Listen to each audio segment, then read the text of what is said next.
বিয়ে।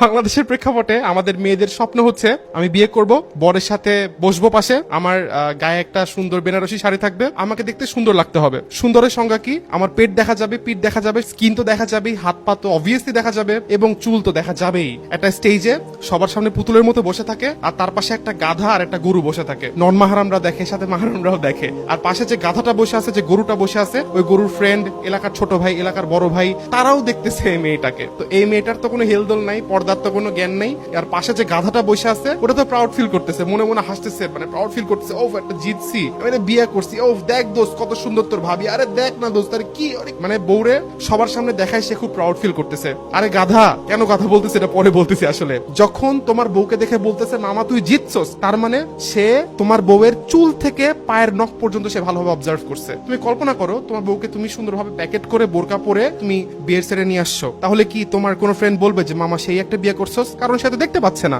এখন তুমি কল্পনা করো তোমার বউকে তুমি সেটা আনোই নাই, জাস্ট মাহারামের সাথে সে তার ফ্যামিলিতে আছে, তাহলে কি তোমার কোনো ফ্রেন্ড বলতে পারবে যে মামা সেই একটা জিতছস? কারণ সে তোমার বউকে দেখে নাই। তোমার এই জিনিসটা গায়ের হতে লাগে না। আমি নিজে কাবিন নামা দিয়ে, নিজে মোহরানা দিয়ে, নিজে সেট অ্যারেঞ্জ করে, নিজে অনুষ্ঠান করে, নিজে সব কস্টিং মেনটেন করে, নিজের পকেট থেকে টাকা দিয়ে আমি সবাইকে দেখাচ্ছি বউকে। তাই তোমাকে আমি গাধা বললাম। আল্লাহ তাআলা কুরআনে বলেন, সেই ব্যক্তি চতুষ্পদ জন্তুর থেকেও খারাপ, বালহুম আদাল, যে চোখ থাকতে দেখে না, যে কান থাকতে শোনে না, যে অন্তর থাকতে উপলব্ধি করে না, সে চতুষ্পদ জন্তুর চেয়েও নিকৃষ্ট।